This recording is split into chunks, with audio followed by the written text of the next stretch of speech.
O Moto G54 foi anunciado no final de 2023 como novidade para a linha mais popular da Motorola. No entanto, passados 9 meses, o modelo sim baixou bastante de preço, mas também tiveram novos modelos lançados de outras marcas que acabam fazendo com que esse aparelho, na minha opinião, não valha muito a pena. É isso que eu vou explicar nesse vídeo. Começando com o display. O modelo aqui tem uma tela de 6.5 polegadas, resolução Full HD, IPS e LCD. Tendo esse painel IPS, a gente lá não tem aquela qualidade muito bonita, com contraste legal e pretos profundos, como telas OLED, algo que a própria linha G50 já teve no G52 não muito tempo atrás. Eles abriram mão da tela com maior qualidade para poder ter a tela de taxa de atualização variável de 120 Hz, que é bem-vinda com certeza, que faz alterações ali entre 60 até 120, dependendo da sua situação. No entanto, além dessa tela não ser OLED e não ter lá qualidade muito legal, ela tem um brilho muito baixo,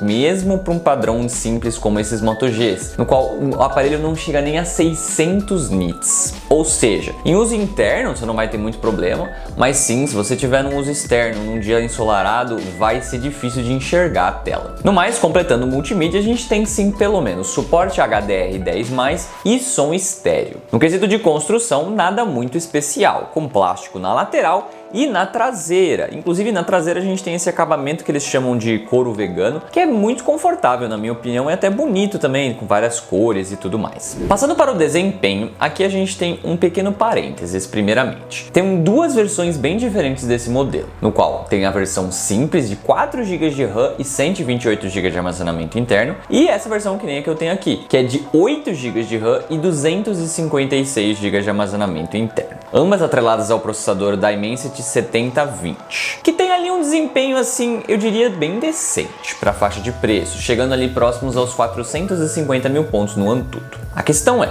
o desempenho do dia a dia vai depender primordialmente na versão que você adquirir. Aqui tenho, com seus 8 GB de RAM, tem um desempenho no multitarefa muito competente e travamentos não são comuns. O aparelho consegue sair e entrar em aplicativos sem nenhuma questão muito grande. Games, obviamente, também rodam muito bem, por mais que aí não tenha tanto a ver com a memória RAM. Mas basicamente, saindo e entrando de games, saindo e entrando de aplicativos, com esses 8 GB de RAM, você tem sim uma experiência bem fluida. Agora, a versão de 4 GB de RAM vai ter um comportamento completamente diferente. Dentro dos aplicativos e dentro dos games, obviamente, o seu comportamento vai ser o mesmo. Porém, saindo e entrando, mesmo no dia a dia ali usando a interface e tudo mais, 4 GB de RAM é pouco e travamentos vão ser muito comuns. Outra coisa que eu acho péssimo que a Motorola tem feito, mas não é só ela, a Samsung também tem se enfiado nesse marketing, que é advertir às vezes vendendo esses modelos como se eles tivessem 8 GB de RAM e 16 GB de RAM,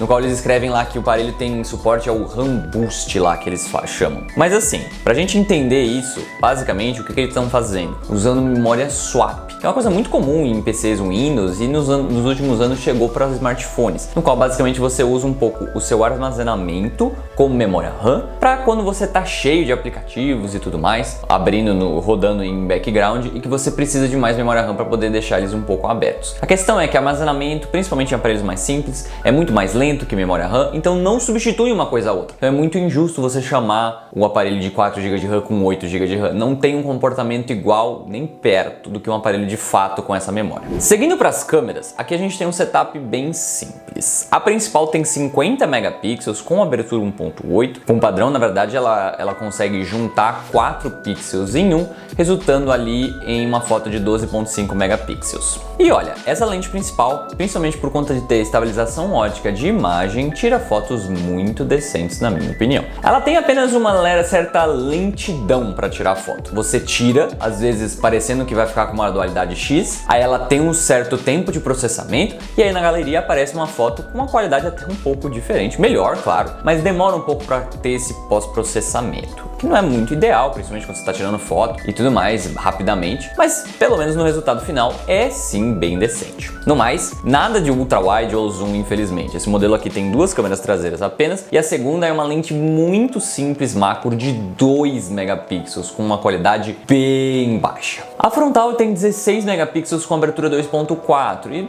também, assim como a principal, consegue resultados bem interessantes. Claro que com essa abertura ela não consegue ter resultados, principalmente noturnos, tão legais, mas ainda assim tem uma qualidade competente para a faixa de preço. Com relação à gravação, no entanto, a gente tem apenas 1080p, tanto na frente e atrás. Falta 4K, algo que já está sendo comum nessa faixa de preço. Com relação à bateria, aqui eu vou falar que eu me desapontei um pouquinho. Com 5.000 mAh, eu esperava que a bateria fosse ser ali suficiente para um dia de uso meu, que é bem pesado, com games e uso intenso, com bastante horas de tela. No entanto, eu não consegui nem chegar a 4 horas de tela no meu uso mais intenso no normal, assim. Ou seja, o aparelho não conseguia ali ser suficiente para um dia de uso para mim, que eu preciso pelo menos de 4 horas e meia, idealmente pelo menos 5 horas de tela. Claro, isso é um uso muito intenso, meio que o pior cenário possível. O Antutu tem um teste de bateria no qual ele roda de 100% a 5% da bateria, no qual é até um uso um pouco mais leve do que esse meu uso super pesado e representa um pouco melhor, porque se eu consigo comparar com outros aparelhos que eu testei. E lá ele conseguiu 5 horas e 10 minutos, bem próximo ao G73, por exemplo, e um pouco abaixo do G84. O G73 mesmo, como eu acabei de falar, cumpria melhor o meu dia a dia. Então, em alguns usos,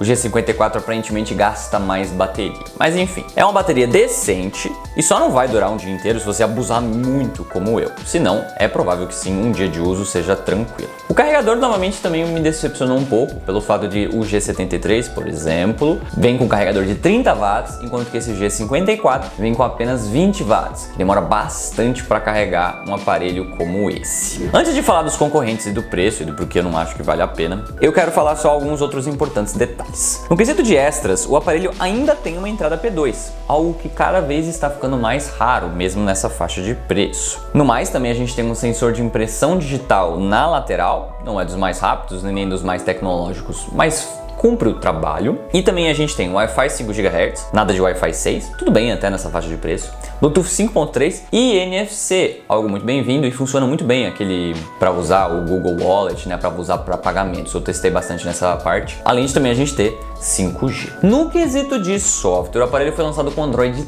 13. E no geral, aparelhos da linha G recebem apenas uma atualização. Significa que, provavelmente, quando ele recebeu o Android 14, que por sinal já está bem atrasado, porque se a gente for dar uma olhada em outras marcas, a gente já vê que tem muito aparelho mais barato já com Android 14, mas provavelmente quando ele receber o Android 14, vai ser a única atualização que ele vai receber. Vamos falar de preço então. O aparelho, quando foi lançado, saiu custando mais de R$ 1.500 na versão com 4 GB de RAM, que era um absurdo e tudo mais. Claro, hoje o aparelho diminuiu muito de preço, mas talvez, na minha opinião, não o suficiente para ele valer a pena. Eu digo isso porque ali a versão de 4 GB de RAM, como eu falei, tem um desempenho muito simplório e custa na faixa dos R$ 900, enquanto que a versão de 8 GB de RAM custa pouco mais de R$ 1.000. Essa diferença de preço, com certeza a versão de 8 GB de RAM vale mais a pena. Agora, isso não significa que essa versão vale a pena olhando para o resto do mercado. Nessa faixa de preço, basicamente, a gente vai ter o M34 como um grande concorrente, que inclusive eu já fiz o vídeo aqui no canal a respeito e que eu vou fazer logo um vídeo mais específico do comparativo entre esses dois. Mas basicamente,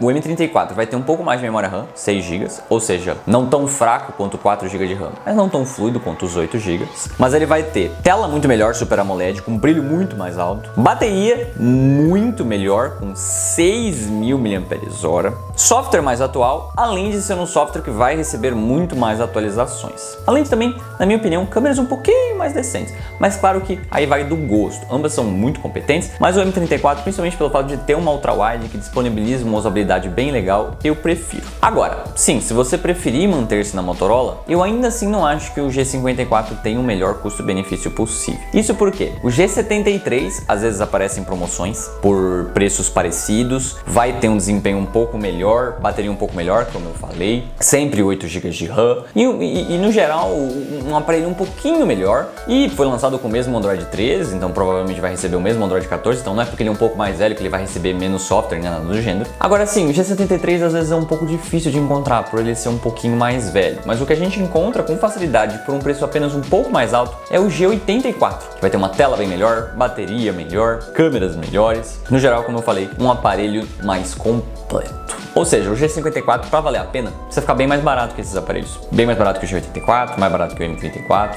e tudo mais. Então assim, acaba que atualmente, pelo menos nesse preço, eu não iria com o G54.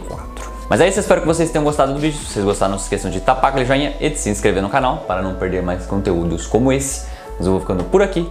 Vejo vocês na próxima.